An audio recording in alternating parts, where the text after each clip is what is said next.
Chapitre 2. L'ombre du passé. Longtemps après, et c'était encore dans un temps très lointain, vivait près des rives du grand fleuve, à la lisière du pays sauvage, un petit peuple à la main habile et aux pieds silencieux. Je pense qu'ils étaient du genre hobbit, apparentés au père des forts, car ils aimaient le fleuve. Ils y nageaient souvent et confectionnaient des petites embarcations de roseaux.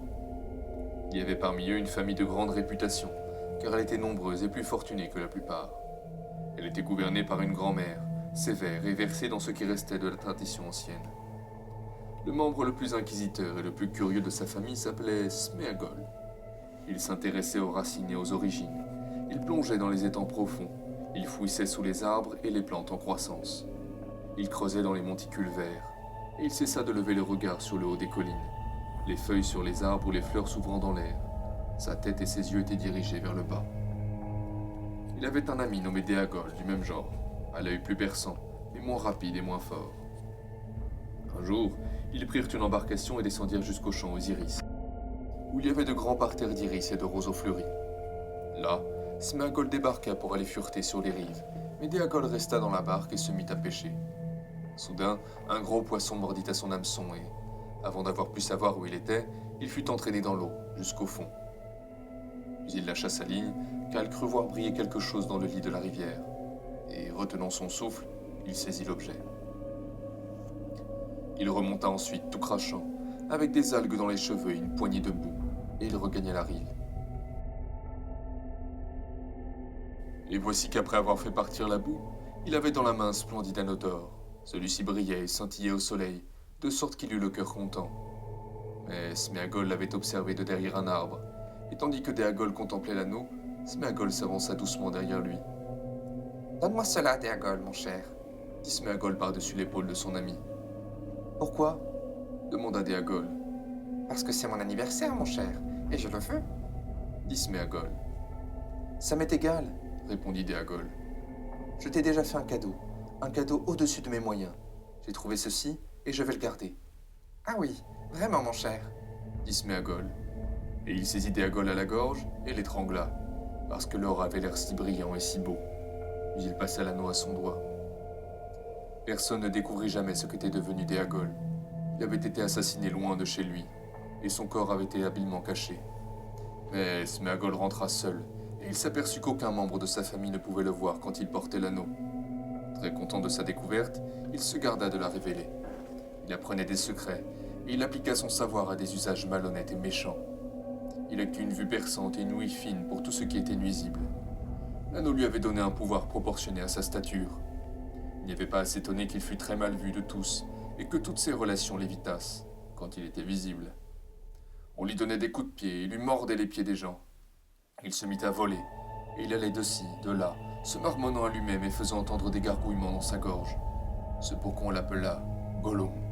On le maudit, et on lui dit de s'en aller au loin, et sa grand-mère, désirant avoir la paix, le chassa de la famille et l'expulsa de son trou. Il erra, solitaire, pleurant un peu sur la dureté du monde.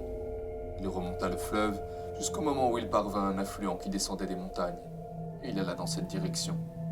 Il attrapait des poissons dans les mares profondes, avec des doigts invisibles, et il les mangeait crus. Un jour qu'il faisait très chaud et qu'il était penché sur un étang, il sentit une brûlure sur le dos de sa tête, et une lumière éblouissante venue de l'eau heurta ses yeux mouillés. Il s'en étonna, car il avait presque oublié le soleil. Alors, pour la dernière fois, il leva le regard et le menaça du poing. Mais comme il baissait les yeux, il vit loin devant lui les sommets de Mont Brumeux, d'où descendait la rivière. Il pensa soudain. Il doit faire frais et ombreux sous ces montagnes. Là, le soleil ne pourrait m'observer. Les racines de ces montagnes doivent être de vraies racines. Il doit y avoir de grands secrets enterrés qui n'ont jamais été découverts depuis l'origine. Il monta donc de nuit jusqu'aux hautes terres, et il trouva une petite caverne d'où coulait la sombre rivière. Et il se glissa comme un ver dans le cœur des montagnes, et disparut de la connaissance de quiconque.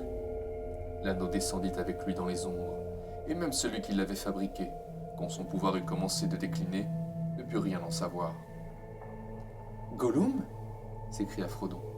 Gollum? Voulez-vous dire que c'est la même créature Gollum qu'a rencontré Bilbon? Quelle horreur! Je pense que c'est une triste histoire, dit le magicien, et elle aurait pu arriver à d'autres, et même à certains hobbits que j'ai connus. Je ne peux pas croire que Gollum fût apparenté avec les hobbits, de si loin que ce soit, s'écria Frodon avec quelque chaleur. Quelle idée abominable! Ce n'en est pas moins vrai, répliqua Gandalf.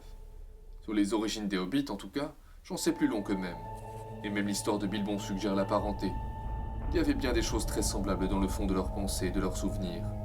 Ils se comprirent remarquablement bien mieux qu'un hobbit ne comprendrait, mettons, un nain, un orc ou même un elfe. Pensez aux énigmes qu'ils connaissaient l'un et l'autre pour commencer. Oui, dit Frodon. Encore que d'autres que les hobbits posent des énigmes, et d'un geste assez semblable. Et les hobbits ne trichent pas. Gollum avait tout du long l'intention de tricher. Il essayait simplement d'endormir la vigilance du pauvre Bilbon. Et sans doute cela amusait-il sa méchanceté de commencer un jeu de nature et lui fournir une victime facile qui, en cas de défaite, ne pourrait lui faire aucun mal. Ce n'est que trop vrai, je le crains, dit Gandalf. Mais il y avait autre chose, je crois, qui vous échappe encore. Même Gollum ne fut pas entièrement ruiné. Il s'était révélé plus résistant que l'un des sages même ne l'aurait deviné, comme l'aurait pu un hobbit. Il y avait un petit coin de son esprit qui lui appartenait encore, et la lumière vint par là, comme par un interstice dans les ténèbres, une lumière venue du passé. Il lui fut en réalité agréable, je présume, d'entendre de nouveau une bonne voix, qui faisait surgir des souvenirs de vent, d'arbres, de soleil sur l'herbe et de pareilles choses oubliées. Mais cela, naturellement, ne ferait qu'irriter davantage en fin de compte le mauvais côté de lui-même. À moins qu'il ne pût être dominé, à moins qu'il ne pût être guéri, Gandalf soupira. Il y a peu d'espoir de cela pour lui, hélas. Et pourtant, pas nul espoir, non. Même s'il posséda l'anneau si longtemps, presque de temps immémorial pour lui. Car il y avait longtemps qu'il ne l'avait beaucoup porté. Dans la ténébreuse obscurité, il en était rarement besoin. Il ne s'était certainement jamais évanoui. Il est encore mince et solide. Mais la chose lui rongeait l'esprit, naturellement. Et le tourment était devenu presque insupportable. Tous les grands secrets de sous les montagnes s'étaient révélés n'être qu'une nuit vide. Il n'y avait rien de plus à découvrir. Rien qui lui valût la peine de faire. Uniquement de mauvais et furtifs repas, et des souvenirs pleins de ressentiment. Il était totalement misérable. Il avait horreur des ténèbres, et il détestait encore davantage la lumière. Il haïssait tout, et l'anneau plus que toute autre chose. Que voulez-vous dire? Demanda Frodon. Assurément, l'anneau était son trésor, et la seule chose dont il se soucia. Mais s'il le détestait, pourquoi ne s'en est-il pas débarrassé? Ou pourquoi n'est-il pas parti, le laissant là?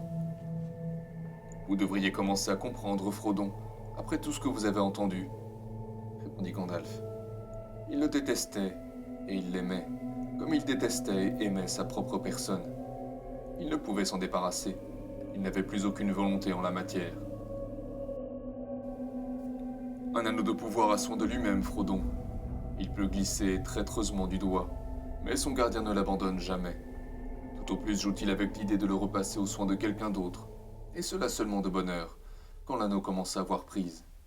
Mais pour autant que je sache, seul dans l'histoire Bilbon a dépassé le stade du jeu et a vraiment agi. Il lui a fallu toute mon aide d'ailleurs. Et même ainsi, il n'y aurait jamais renoncé, ou ne s'en serait jamais défait. Ce n'était pas Gollum, Frodon, mais l'anneau lui-même qui décidait des choses. C'est l'anneau qui l'a quitté, lui. Comment? Juste à temps pour rencontrer Bilbon? Dit Frodon. Un orque ne lui aurait pas mieux convenu? Il n'y a pas matière à plaisanter, dit Gandalf. Pas pour vous. Ça a été l'événement le plus étrange jusqu'à présent dans toute l'histoire de l'anneau. Cette arrivée de Bilbon juste à ce moment, et la façon dont il a posé la main dessus, à l'aveuglette dans le noir. Il y avait plus d'un pouvoir à l'œuvre, Frodon. L'anneau cherchait à revenir à son maître. Il avait glissé de la main d'Isildur et l'avait trahi. Puis, à la première occasion, il attrapa le pauvre Déagol, et celui-ci fut assassiné. Et après cela, Gollum, et l'anneau l'avait dévoré. Il n'avait plus rien à faire de lui. Il était trop petit, trop minable, et tant que l'anneau restait avec lui, il ne quitterait plus jamais son étang profond. Alors maintenant, son maître étant de nouveau éveillé, et lui envoyant de la forêt noire sa sombre pensée, il a abandonné Gollum, seulement pour être ramassé par la personne la moins vraisemblable, Bilbon de la Comté. Derrière cela, il y avait quelque chose d'autre à l'œuvre, en dehors de tout dessein du créateur de l'anneau. Je Je ne puis le faire comprendre plus clairement qu'en disant que Bilbon était destiné à trouver l'anneau, et pas par la volonté de celui qui l'avait créé. Et c'est peut-être là une pensée encourageante. Elle ne l'est pas, dit Frodon. Encore que je ne sois pas bien sûr de vous comprendre. Comment avez-vous appris tout cela au sujet de l'anneau et au sujet de Gollum? Le savez-vous vraiment? Ou sont-ce encore des hypothèses? Gandalf regarda Frodon et ses yeux étincelèrent. Je savais beaucoup de choses, et j'en ai appris beaucoup, répondit-il. Mais je ne vais pas vous faire, à vous, un compte-rendu de tous mes actes. L'histoire d'Elendil et d'Isildur et de l'anneau unique est connue de tous les sages. L'inscription de feu montre à elle seule, sans autre preuve, que votre anneau est cet anneau unique. Et quand avez-vous découvert cela? Dit Frodon, l'interrompant.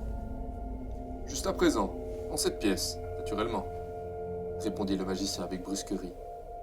Mais je m'attendais à le trouver. Je suis revenu des sombres voyages et d'une longue recherche pour faire cette épreuve finale. C'est la dernière preuve, et tout n'est maintenant que trop clair. Découvrir la partie concernant Gollum et combler grâce à elle les lacunes de l'histoire a nécessité une bonne dose de pensée. Je suis peut-être parti d'hypothèses au sujet de Gollum, mais ce n'en sont plus maintenant. Je sais. Je l'ai vu. Vous avez vu Gollum? S'écria Frodon ébahi. Oui. C'était manifestement ce qu'il fallait faire, si on le pouvait, bien sûr. J'ai longtemps essayé, mais j'y suis enfin parvenu. Et alors? Que s'est-il passé après que Bilbon lui ait échappé? Le savez-vous? Pas trop clairement. Ce que je vous en dis, c'est ce que Gollum a bien voulu me raconter. Encore que ce ne fut pas de la façon dont je voulais rapporter, bien sûr. Gollum est un menteur, et il faut éplucher ses paroles. Il appelait par exemple l'anneau son cadeau d'anniversaire, et il s'y tenait mordicus. Il disait que cela lui venait de sa grand-mère, qui avait beaucoup de belles choses de ce genre. Une histoire ridicule. Je ne doute pas que la grand-mère de Sméagol eut quelque chose de matriarcal, que ce fût une personne puissante à sa façon. Mais dire qu'elle possédait de nombreux anneaux elfiques et raconter qu'elle les donnait, c'était un pur mensonge. Un mensonge qui contenait un grain de vérité toutefois. Le meurtre de Déagol hantait Gollum. Il avait élaboré une défense, la répétant sans cesse à son trésor, tandis qu'il rongeait ses os dans les ténèbres, au point de finir par y presque croire lui-même. C'était son anniversaire. Déagol aurait dû lui faire cadeau de l'anneau. Celui-ci avait manifestement fait son apparition pour être un cadeau. C'était son cadeau d'anniversaire, etc. Je le supportais aussi longtemps que je le pus, mais la vérité était désespérément importante, et à la fin, je dus me montrer dur. Je suscitais en lui la peur du feu, et je lui arrachai la vérité, par bribes, non sans beaucoup de pleurnicheries et de grognements. Il se croyait incompris et victime, et quand il eut fini par me raconter son histoire, jusqu'à la fin du jeu des énigmes et l'évasion de Bilbon, il se refusa à en dire davantage, hormis quelques sombres allusions. Il avait en lui une autre peur, plus grande que celle que je lui inspirais. Il marmonna qu'il allait recouvrer son bien. On verrait s'il supportait d'être repoussé, contraint à vivre dans un trou, et puis d'être volé. Gollum avait de bons amis maintenant, des amis fidèles et très puissants. Ils allaient l'aider. Saquaient, expiraient. C'était là sa maître pensée. Il haïssait Bilbon et maudissait son nom. Qui plus est, il savait d'où Bilbon venait. Mais comment avait-il découvert tout cela? Demanda Frodon. Oh, quant au nom, Bilbon lui l'avait stupidement dit lui-même. Et après ça, il était plus difficile de découvrir son pays, une fois Gollum sorti. Oh oui, il est sorti. Son désir ardent de recouvrer l'anneau domina sa crainte des orques, ou même de la lumière. Après un an ou deux, il quitta les montagnes. Quoique encore lié par le désir de l'anneau, voyez-vous. Celui-ci ne le dévorait plus. Il commençait à revenir un peu à la vie. Il se sentait vieux, terriblement vieux, et cependant moins timide. Il avait mortellement faim. La lumière du soleil ou de la lune, il la craignait, il la détestait encore, ce qu'il fera toujours, à mon avis. Mais il était rusé. Il découvrit qu'il pouvait se soustraire à la clarté du jour ou de la lune, et se débrouiller rapidement et sans bruit au plus profond de la nuit, avec ses pâles yeux froids, pour attraper des choses de petite taille ou inattentives. Il reprit d'une nourriture nouvelle et d'un air nouveau force et hardiesse. Il trouva le chemin de la forêt noire, comme on pouvait s'y attendre. Est-ce là que vous l'avez trouvé? Demanda Frodon. C'est là que je le vis, répondit Gandalf. Mais auparavant, il avait erré loin sur la trace de Bilbon. Il était difficile de rien apprendre de certains de sa bouche, car ses propos étaient constamment recoupés de jurons et de menaces, Qu'avait-il dans ses poches? disait-il. Je ne pouvais pas le dire, pas de trésor. Petite tricherie, question pas honnête. Ça trichait d'abord, ça enfreint les règles. On aurait dû l'étouffer, oui, mon trésor. Et on le fera, mon trésor. Voilà un exemple de ses paroles. Je suppose que vous ne désirez pas en attendre davantage. Cela m'a valu des jours fastidieux. Mais d'après certaines allusions lâchées au milieu des grognements, je déduisis que ses pieds vagabonds avaient fini par la mener en esgalote, et même dans les rues du Val, où il observa et prêta secrètement l'oreille. Or, donc, les nouvelles des grands événements couraient partout dans le pays sauvage, et nombreux étaient ceux qui avaient entendu le nom de Bilbon et qui savaient d'où il venait. Nous n'avions fait aucun mystère de notre voyage de retour chez lui dans l'ouest. Les oreilles attentives de Gollum ne tardèrent pas à apprendre ce qu'il voulait savoir. Pourquoi alors n'avait-il pas poursuivi Bilbon plus avant demanda Frodon. Pourquoi n'est-il pas venu jusqu'à la comté? Répondit Gandalf. Nous y voilà. Je crois que Gollum l'a essayé. Il partit et revint vers l'ouest jusqu'au grand fleuve. Mais là, il se détourna. Il n'était pas découragé par la distance, j'en suis sûr. Non, quelque chose d'autre l'attira d'ailleurs. C'est ce que pensent mes amis, ceux qui les poursuivaient pour moi. Ce fut d'abord les elfes des bois. La tâche était aisée pour eux, car sa trace était encore fraîche alors. Elle les mena à travers la forêt noire et retour, mais ils ne l'attrapèrent pas. La forêt était remplie de rumeurs à son sujet, d'histoires horribles même parmi les bêtes et les oiseaux. Les bûcherons déclarèrent qu'il y avait une nouvelle terreur lâchée, un spectre qui buvait du sang. Ils grimpaient aux arbres à la recherche des nids, ils se glissaient dans les trous pour y trouver les petits. Ils s'introduisaient par les fenêtres en quête de berceaux. Mais à la lisière occidentale de la forêt, la trace se détournait. Elle s'écartait en direction du sud et se perdait hors du domaine des elfes des bois. Et à ce moment, je commis une grande erreur. Oui, Frodon. Et ce n'était pas la première. Encore qu'elle puisse se révéler la pire, je le crains. Je laissais les choses en l'état. Je le laissais partir, car j'avais beaucoup d'autres soucis à ce moment, et je me fie encore au savoir de Saruman. Enfin, cela se passait il y a des années. Je l'ai payé par la suite de maints jours sombres et périlleux. La piste était depuis longtemps froide quand je la repris, après le départ de Bilbon d'ici. Et ma recherche eût été vaine sans l'aide que je reçus d'un ami, Aragorn, le plus grand voyageur et chasseur de ce temps. Ensemble, nous cherchâmes Gollum sur toute l'étendue du pays sauvage, sans espoir et sans succès. Mais enfin, comme j'avais renoncé à la chasse et que je m'étais tourné vers d'autres régions, Gollum fut découvert.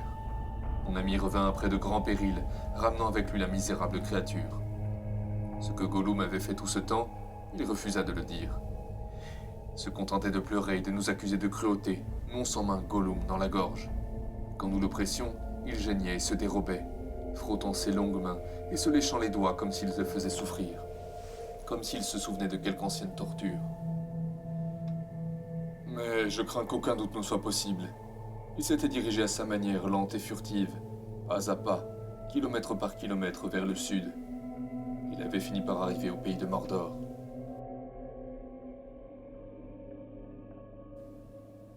Un lourd silence tomba sur la pièce. Frodon pouvait entendre le battement de son cœur. Même au dehors, tout paraissait immobile. On n'entendait plus aucun son des cisailles de Sam. Oui, en Mordor, dit Gandalf. Hélas, le Mordor attire tout ce qui est mauvais, et la puissance ténébreuse appliquait toute sa volonté à l'y rassembler. L'anneau de l'ennemi devait laisser sa marque aussi. Il le laissait prêt à l'appel. Et tout le monde se parlait alors à l'oreille de la nouvelle ombre dans le sud et de sa haine de l'ouest. Voilà les beaux nouveaux amis qui allaient l'aider à se venger. Le pauvre idiot. Dans ce pays, il allait en apprendre beaucoup, certainement trop pour être à l'aise.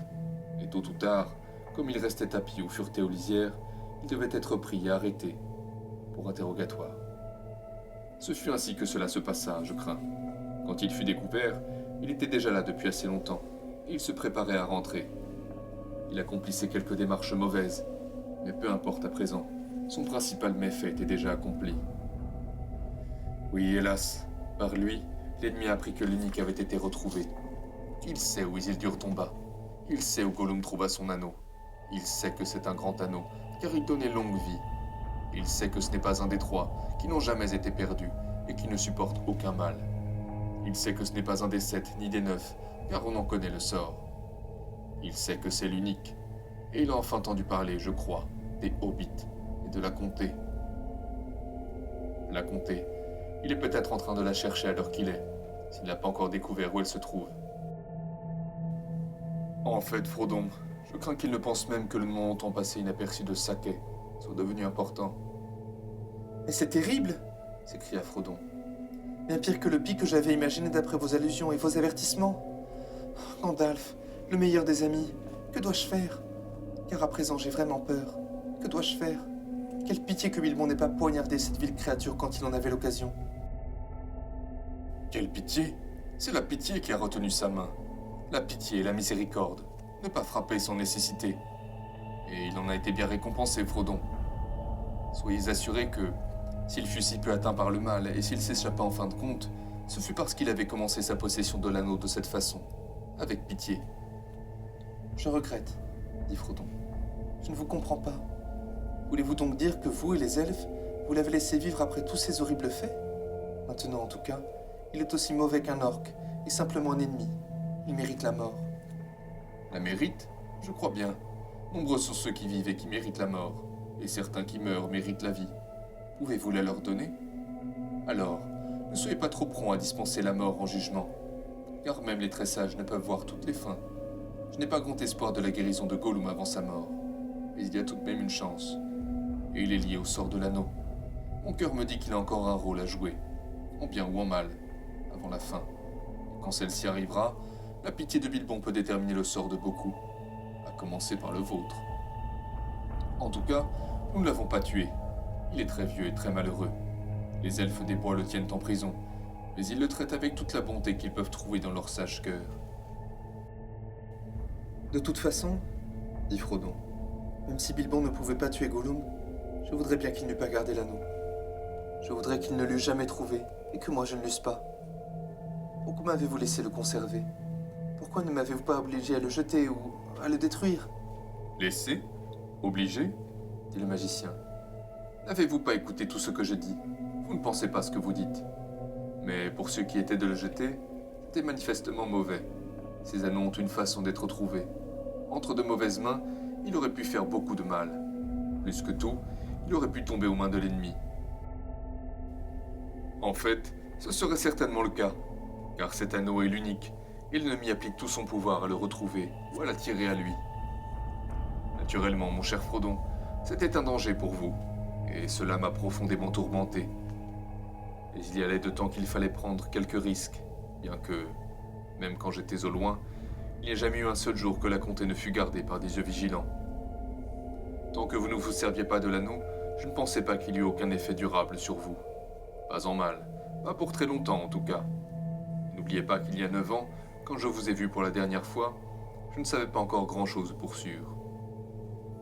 Mais pourquoi ne pas le détruire, comme vous dites que c'est dû être fait depuis longtemps? S'écria Dérochef Frodon. Si vous m'aviez averti ou même envoyé un message, je l'aurais fait disparaître. Vraiment? Comment feriez-vous?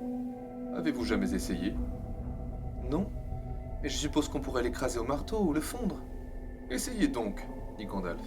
Essayez tout de suite. Frodon tira de nouveau l'anneau de sa poche et le regarda. Il paraissait à présent lisse et uni, sans aucune marque ou devise visible. L'or semblait très clair et très pur, et Frodon admira la richesse et la beauté de sa couleur, la perfection de sa rondeur. C'était un objet admirable et grandement précieux. En le sortant, Frodon se proposait de le jeter loin de lui, dans la partie la plus chaude du feu. Mais il s'aperçut alors qu'il ne pouvait le faire sans grande lutte. Il soupesa l'anneau dans sa main, hésitant et s'efforçant de penser à tout ce que lui avait dit Gandalf. Et puis, par un effort de volonté, il fit un mouvement comme pour le jeter. Mais il s'aperçut qu'il l'avait remis dans sa poche.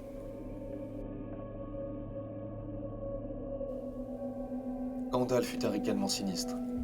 Vous voyez? Déjà, vous aussi, Frodon, vous ne pouvez l'abandonner facilement. Et vous n'avez pas la volonté nécessaire pour l'endommager. Et je ne pourrais pas vous le faire, sauf par la force, ce qui vous briserait l'esprit. Mais pour ce qui est de briser l'anneau, la force est vaine. Le prendriez-vous et le frapperiez-vous avec une pesante masse. Vous n'y feriez pas la moindre bosselure. Il ne peut être détruit par vos mains, ni par les miennes. Votre petit feu ne fondrait même pas de l'or ordinaire, naturellement. Cet anneau y a déjà passé sans dommage, et même sans échauffement. Mais il n'existe pas dans cette comté de forge capable de lui faire subir le moindre changement. Pas même les enclumes et les fours des nains ne le pourraient. On a dit que le feu du dragon était capable de fondre et de consumer les anneaux de puissance. Mais il ne reste plus maintenant sur Terre aucun dragon dont la vieille flamme soit assez chaude. Il n'y en eut jamais aucun, pas même Ancalagon le Noir, qui aurait pu faire du mal à l'anneau unique, l'anneau souverain, car celui-là avait été forgé par Sauron lui-même. Il n'est qu'un moyen, trouver les crevasses du destin dans les profondeurs d'Orodruin, la montagne de feu, et y jeter l'anneau.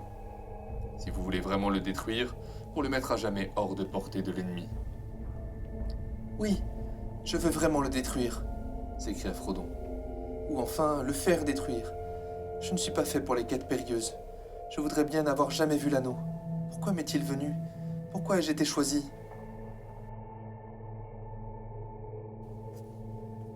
On ne peut répondre à pareille question, dit Gandalf. Soyez assurés que ce n'est pas pour quelque mérite que les autres ne posséderaient pas. Pas pour le pouvoir ou la sagesse en tout cas. Mais vous avez été choisis. Et il vous faut donc déployer la force, le cœur et l'intelligence que vous pouvez avoir. Mais j'ai si peu de tout cela. Vous êtes sage et puissant. Ne voulez pas prendre l'anneau? Non, dit Gandalf, se dressant d'un bond. Avec ce pouvoir, j'en aurais un trop grand et trop terrible. Et sur moi l'anneau gagnerait un pouvoir encore plus grand et plus mortel. Ses yeux jetaient des éclairs, et son visage était éclairé par un feu intérieur. Ne me tentez pas, car je ne souhaite pas devenir semblable au Seigneur ténébreux lui-même.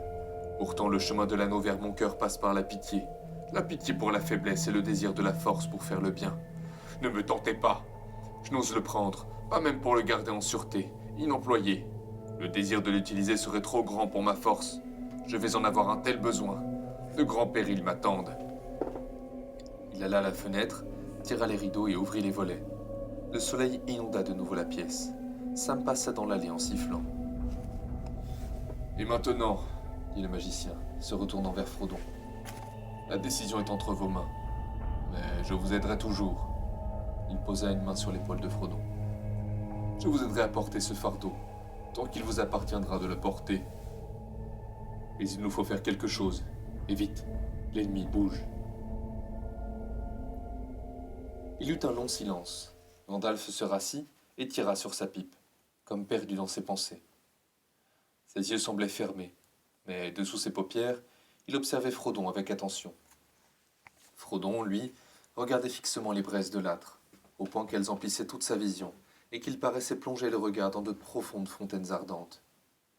Il pensait aux légendaires crevasses du destin et à la terreur de la montagne de feu. « Eh bien, dit enfin Gandalf. à quoi pensez-vous? Avez-vous décidé de votre action? » Non, répondit Frodon, revenant à lui de l'obscurité et s'apercevant avec surprise qu'il ne faisait pas noir et que, par la fenêtre, il pouvait voir le jardin ensoleillé. Ou si, peut-être, pour autant que j'ai compris ce que vous m'avez dit.